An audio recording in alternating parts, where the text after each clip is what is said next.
ស្រឡាញ់រូបស្រីតែបងគ្មានតួនាទីឈ្មោះត្រឹមជាមនុស្សដែលអូនស្គាល់ម្នាក់ព្រោះអូនមានអ្នកតាមថែជីវីរវាងពួកយើងទាំងពីរប្រឹងតែពីបងវៀងផ្លូវគ្នាញញឹមជួអូនពេលដឹងថាអូនសប្បាយចិត្តតែក៏ខូចចិត្តពេលដឹងថាអូនឈឺគ្នាតើគេស្រឡាញ់អូនណាមែនទេឬមួយក៏គេមិនសូវនឹកនេះប្រាប់បងបានទេពុំងាចង់ដឹងថាអូនមានអ្នកថែ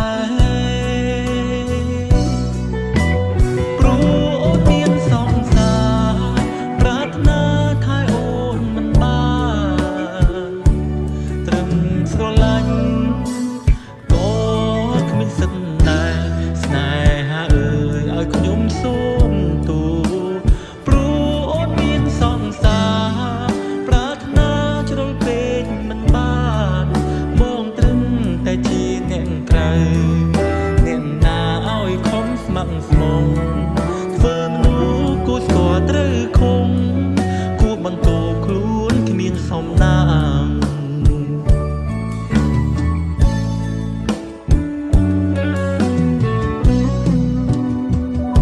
រំខានដែរទេ